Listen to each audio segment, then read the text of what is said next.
Student, okay biology में आपका स्वागत है। इस वीडियो में हम एक महत्वपूर्ण टॉपिक पढ़ने जा रहे हैं जिसका नाम है लसिका तंत्र। लसिका तंत्र या जिसको हम कहते हैं लिम्फेटिक सिस्टम। अभी तक हमने जो परिसंचरण तंत्र पढ़ा था उसमें हमने सर्कुलेटरी सिस्टम पढ़े थे, उसमें हृदय, रुधिर वाहिनियाँ और रक्त को पढ़ा था। और हृदय, रक्त वाहिनियाँ और रुधिर मिलकर रक्त परिसंचरण तंत्र का निर्माण करते हैं। जिस तरह से एक रक्त परिसंचरण तंत्र होता है अपनी बॉडी में, तो उसमें एक सहायक के रूप में शरीर में एक और परिसंचरण तंत्र पाया जाता है जिसको हम कहते हैं लसिका तंत्र या लिम्फेटिक सिस्टम। तो हम इसे क्या कह सकते हैं? ये हमारे रक्त का एक सहायक परिसंचरण तंत्र है। अशेषरी जिसको परिसंचरण करें, ये कोशिकाओं को, ऊतकों को उपयोगी पदार्थ, ऑक्सीजन हो चाहे पोषक पदार्थ हो, उनको पूर्ति के लिए रक्त परिसंचरण तंत्र की ही मदद करेगा। तो ये एक रक्त का सहायक परिसंचरण तंत्र अर्थात शरीर का द्वितीयक परिसंचरण तंत्र भी कहते हैं। द्वितीयक परिसंचरण तंत्र भी कहते हैं। मतलब ये रक्त की ही परिसंचरण में क्या कर रहा है? वो परिसंचरण में ये मदद करता है। तो एक रक्त परिसंचरण तंत्र का एक सहायक परिसंचरण तंत्र और पाया जाता है, अर्थात ये हृदय का द्वितीयक परिसंचरण तंत्र बनाता है जिसको अपन लसिका तंत्र कहते हैं। तो होता क्या है कि जैसे मान लीजिए ये हमारे बॉडी में कोशिकाओं का एक समूह है और कोशिकाओं के समूह को हम कह देते हैं ऊतक कहते हैं। अब जब जैसे रक्त वाहिनियाँ आती है, रक्त वाहिनियाँ फिर छोटी छोटी रक्त वाहिनियों में बटी हुई रहती है और ये रक्त वाहिनियाँ फिर और भी छोटी छोटी शाखाओं के अंदर बटी हुई रहती है। लास्ट में ये जब हमारे ऊतकों में प्रवेश करती है तो ये बाल जैसी संरचनाओं बढ़ जाती है जिसको हम केशिकाएं कहते हैं।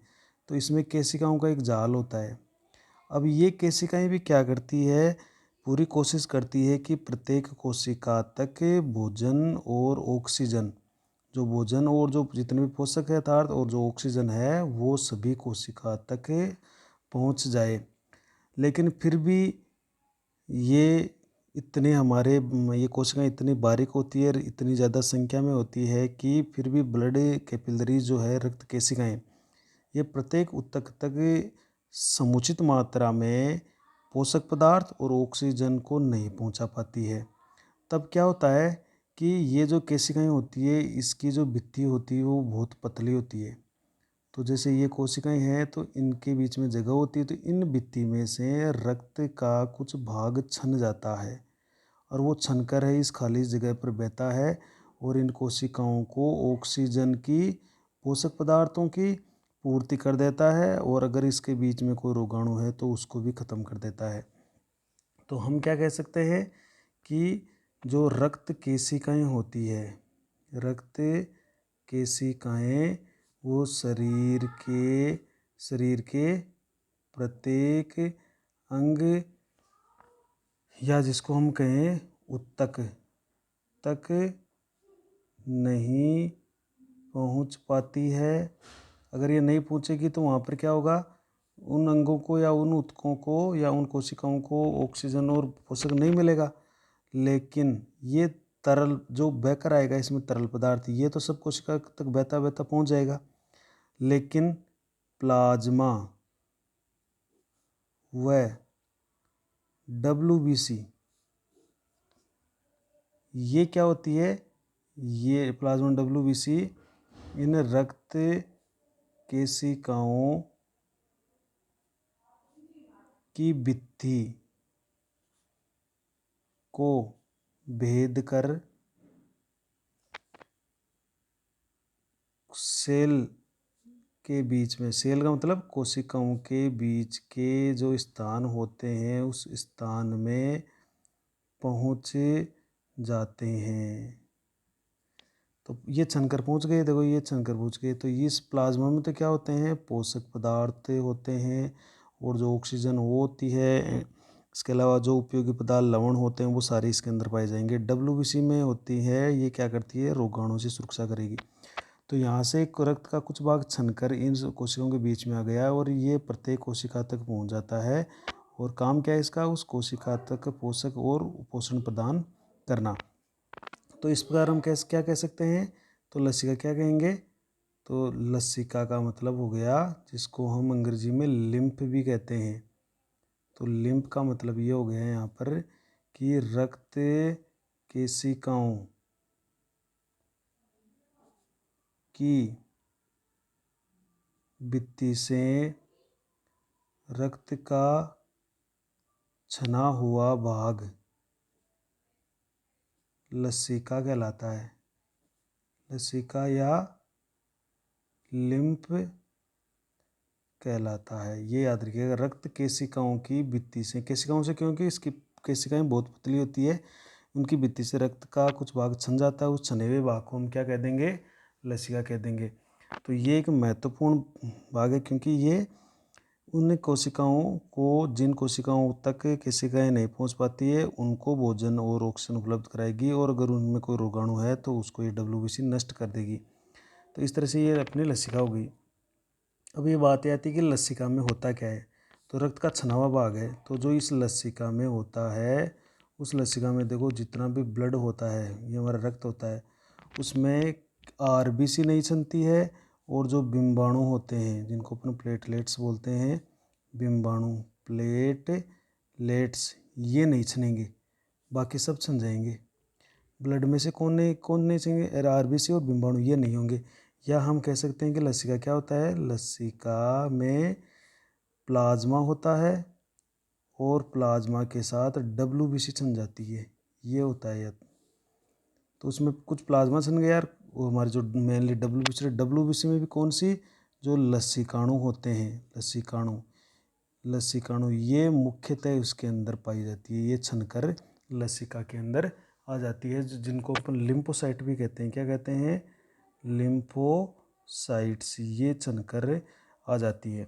तो लसिका जो छना हुआ भाग है उसमें प्लाज्मा रहेगा और प्लाज्मा के साथ रक्त कणिकाओं में केवल WBC उपस्थित रहेगी। RBC और बिंबाणु लसिका में उपस्थित नहीं रहेंगे। तो वो जो पदार्थ है छना हुआ भाग, उसको अपन लसिका कह देंगे। तो ये याद रखना है आपको।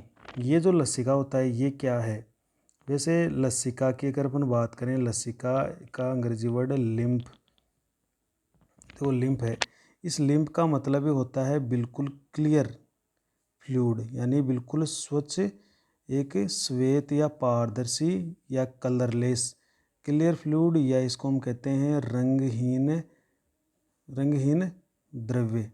तो इस लिम्फ का मतलब ही यही होता है कि क्लियर फ्लूइड या रंगहीन, या इसको हम कहते हैं कलरलेस फ्लूइड। क्या कह देंगे, कलरलेस फ्लूइड। तो कलरलेस ही होगा क्योंकि इसमें प्लाज्मा होगी और WBC होगी। तो WBC वैसे श्वेत रंग की है, प्लाज्मा वैसे इसका कोई विशेष कलर नहीं है, हल्का पीले रंग का पदार्थ है। RBC जो लाल रंग की है वो इसमें प्रेजेंट नहीं है, तो इसका कोई कलर नहीं होगा। ये रंगहीन एक द्रव्य रहेगा, बिल्कुल साफ फ्लूइड रहेगा। इस कारण इसका नाम क्या दिया गया है, लिम्फ दिया गया है। तो देखो ये जो लिम्फ है, ये जो लसिका होता है, ये क्या क्या काम करता है, इस लसिका जो है ये हमारी कोशिकाओं और जो रुधिर होता है उसके बीच में एक दलाल का काम करता है। दलाल, या जिसको हम कहते हैं बिचौलिया का कार्य करता है। इसे शरीर का दलाल भी कहेंगे, बिचौलिया भी कहेंगे, दलाल, या इसको शरीर का दलाल कह दो या शरीर का बिचौलिया कह दो, या इसको हम कह देंगे middle man of the body. यानी ये हमारे शरीर का एक दलाल है, किस किस के बीच में, कोशिकाओं और रुधिर के बीच में। तो ये कोशिका रुधिर के बीच में क्या होगा, ये जो ब्लड होगा और जो कोशिका होगी सेल, उसके बीच में जो ये बीच में लिम्फ होगा, ये क्या करेगा, पोषक पदार्थों को कोशिका तक पहुंचाएगा और उसी पदार्थों को वापस ब्लड के अंदर पहुंचा देगा। इस तरह से पोषक और और उत्सर्जित पदार्थों को। तो ये लेन देन का काम करेगा इन कोशिका और ब्लड के बीच में, इस कारण ये दलाल हो गया या बिचौलिया हो गया। तो इसको अपन दलाल या बिचौलिया या शरीर का दलाल या middle man of the body भी कहते हैं, क्योंकि जिन कोशिकाओं तक ब्लड कोशिकाएं नहीं पहुंचा पाती उन तक ये लसिका पोषक और ऑक्सीजन और वहाँ से उत्सर्जित पदार्थों को रुधिर में लाने का कार्य करता है। तो ये था अपना ये लसिका। अब लसिका तंत्र के बारे में अपन पूरा आगे नेक्स्ट पढ़ेंगे। इससे पहले अपन एक पढ़ लेते हैं कि लसिका और हमारे रक्त में आखिर फ़र्क क्या है। ये क्योंकि लसिका है वो रक्त का ही छना हुआ भाग है। तो अगर अपन एक लसिका और रक्त के अंतर की बात करते हैं तो उसमें क्या क्या अंतर होता है। तो इधर देखो अपन ले लेते हैं ब्लड ले लेते हैं, यानी रक्त को ले लेते हैं, और इधर को हम ले लेते हैं लिम्फ, या जिसको हम लसिका भी कहते हैं हिंदी में। तो इनमें दोनों में फ़र्क क्या है, देखो जो फ़र्क है वो अपन देखेंगे। ये तो क्या बनाता है, ये तो रक्त परिसंचरण तंत्र बनाता है, रक्त परिसंचरण तंत्र का निर्माण करता है ब्लड तो, जबकि ये किसका निर्माण करेगा, ये लसिका तंत्र का निर्माण करेगा, लसिका तंत्र बनाता है। दूसरा देखो इसमें क्या होता है, ये तो लाल रंग का होता है, लाल रंग का होता है ब्लड का, लेकिन ये क्या होता है, ये भी हमने देखा कि ये बिल्कुल रंगीन होता है। ये इसको हम कहते हैं कलरलेस। कैसा होता है ये, कलरलेस फ्लूइड होता है, कलरलेस फ्लूइड टाइप होता है ये। इसी कारण से इसको, ये कलरलेस होने के कारण इसको लिम्फ दिया है। इसका नाम क्या है, लिम्फ। लिम्फ का मतलब ही होता है कलरलेस या रंगीन। तो ये लाल रंग है। ये इसमें कौन कौन होता है कि इसके अंदर तो देखो प्लाज्मा आपका, ये इसमें प्लाज्मा होता है और प्लस WBC होती है, और इसमें RBC होती है, और बिंबाणु होते हैं, इसमें सभी होते हैं, ये सभी होते हैं।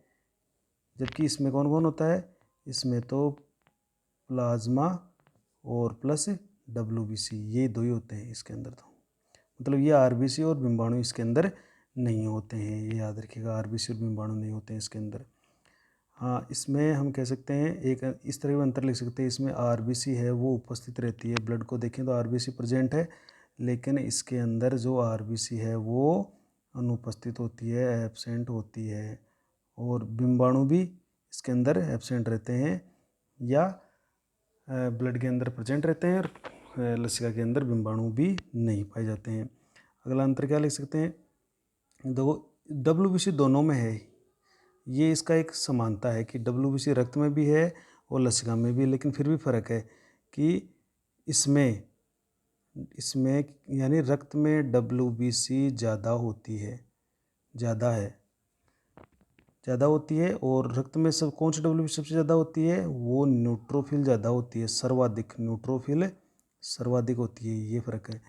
लेकिन इसमें क्या होता है, इसमें WBC कम संख्या में होती है, WBC कम होती है, और सबसे ज़्यादा कौन सी होती है, इसके अंदर होती है लसिकाणु। भी मैंने पढ़ा था कि लसिकाणु इसके अंदर सर्वाधिक होती है, क्योंकि वही छनकर इस लसिका के अंदर आ जाती है। अगला अंतर क्या हो सकता है, तो इसके अंदर ज़्यादातर घुलनशील जो प्रोटीन होती है वो भी यहाँ होती है, और ये इसमें भी होती है। तो इसके अंदर जो होता है वो ये है कि इसके अंदर जो घुलनशील प्रोटीन है, रक्त में घुलनशील प्रोटीन वो अधिक रहती है। घुलनशील प्रोटीन है जो क्लोट बनाएगी, वह जो अघुलनशील प्रोटीन रहेगी, अघुलनशील प्रोटीन वो कम रहती है।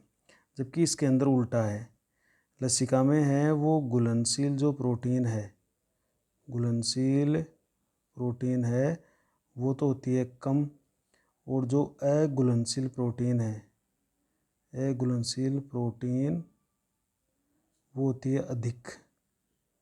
अघुलनशील प्रोटीन का मतलब एक जैसे आप एंटीबॉडी होती है, कौन सी होती है, एंटीबॉडी, वो अधिक होती है इसके अंदर। जो घुलनशील प्रोटीन है जो थक्का बनाएगी वो कम होती है। ये इसका अगला अंतर हो गया।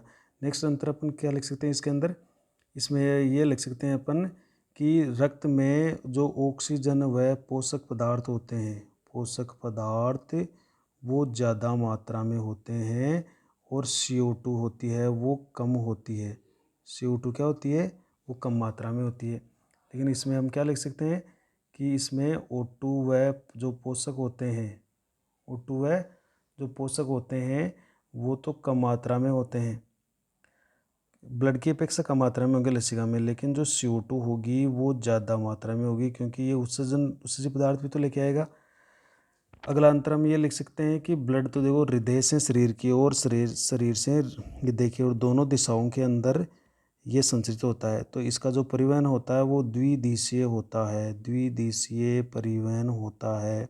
मतलब बॉडी से हार्ट की ओर और हार्ट से बॉडी की ओर, इस तरह से दोनों दिशाओं के अंदर ये परिवहन होता है। लेकिन अगर लसिका की बात करें तो ध्यान रखिएगा, लसिका है सिर्फ एक ही दिशा, यानी अंगों से हृदय की ओर बहता है, अंगों से हृदय की ओर, अर्थात इसको हम कहेंगे एक दिशीय परिवहन। क्या कहेंगे? एक दिशीय परिवहन, क्योंकि ये ऊतकों में जाकर छनेगा और वहाँ से इकट्ठा होकर फिर हृदय में आ जाएगा, फिर उधर में मिल जाएगा, फिर वो ऊतकों में छनेगा, फिर हृदय में आ जाएगा। तो इसकी एक ही दिशा होती है, इसलिए एक दिशीय परिवहन होता है। ये आप होता है लसिका। अब देखिए, इस लसिका में हमने पढ़े कि ये प्रोटीन जो होते हैं, तो इस लसिका में जो प्रोटीन होते हैं वो बड़े प्रोटीन है वो बहुत कम होते हैं, वो छन नहीं पाते हैं। तो बड़े प्रोटीन है वो कम होते हैं, जो थक्का बनाने वाले प्रोटीन है। इसका एक अंतर आप और लिख सकते हो कि जो रुधिर होता है वो रुधिर है वो स्कंदन की क्षमता रखता है। रुधिर क्या रखता है? इसमें स्कंदन की क्षमता होती है, क्योंकि इसमें क्लोटिंग फैक्टर होते हैं। जबकि लसिका में स्कंदन की क्षमता नहीं होती है, क्योंकि इसमें जो लसिका जो थक्का बनाते हैं ना वो कारक यहाँ पर बहुत कम मिलेंगे, तो यहाँ पर स्कंदन की क्षमता नहीं होती है। तो ये इस तरह से आप इसको याद करिएगा, लसिका और हमारे रुधिर में अंतर ये है। जैसे परिसंचरण तंत्र का निर्माण कर रहा है, ये लसिका तंत्र का निर्माण करता है। ये लाल रंग का होता है, ये रंगहीन होता है। इसमें प्लाज्मा, WBC, RBC, बिंबाणु सब होते हैं अपने ब्लड में, जबकि इसमें प्लाज्मा और WBC होती है। और प्लाज्मा में भी जो बड़े प्रोटीन के अणु होते हैं वो नहीं होते हैं इसमें। इसमें RBC उपस्थित होती है, इसमें RBC अनुपस्थित होती है। इसमें WBC ज़्यादा होती है, इसमें WBC कम होती है। इसमें न्यूट्रोफिल ज़्यादा होती है, इसमें लसिका अणु ज़्यादा होते हैं। इसमें घुलनशील प्रोटीन अधिक होती है। या टोटली हम ये कहें कि रक्त में प्रोटीन की मात्रा हमेशा ज़्यादा रहती है। आप इस तरह से याद नहीं करोगे तो इतना याद कर लेना कि रक्त में प्रोटीन की मात्रा हमेशा ज़्यादा होती है, लसिका में प्रोटीन की मात्रा कम होती है। लसिका में अपने रक्त में ऑक्सीजन और पोषक पदार्थ सबसे ज़्यादा होते हैं, कार्बन डाइऑक्साइड कम होती है। जबकि लसिका में पोषक पदार्थ कम होते हैं, कार्बन डाइऑक्साइड ज़्यादा होती है। ये द्विदिशीय परिवहन करता है और ये एक दिशीय परिवहन करता है। तो ये लसिका और अपने रक्त में प्रमुख अंतर थे। नेक्स्ट वीडियो में हम लसिका तंत्र के बारे में पढ़ेंगे कि लसिका तंत्र में कौन कौन से अंग होते हैं। लसिका होता है, लसिका वाहिनियाँ होती है, लसिका नोड होते हैं, कुछ लसिका अंग होते हैं। तो इस तरह से अपन पूरा इसका लसिका तंत्र पढ़ेंगे और किस तरह से बॉडी में परिवहन करता है उसके बारे में भी हम जानेंगे। तो आज के इस वीडियो में हम केवल लसिका तंत्र के परिचय के बारे में और इसके रक्त के और लसिका के अंतर के बारे में पढ़ रहे हैं। अभी तक जिन विद्यार्थियों ने अपने चैनल को सब्सक्राइब नहीं किया है, तो अगर आपको ये लग रहा है कि हमें इस वीडियो से हमें फ़ायदा हो रहा है तो आप ज़रूर इसको सब्सक्राइब करें और ज़्यादा से ज़्यादा इस चैनल को शेयर भी करें और लाइक भी करें। धन्यवाद।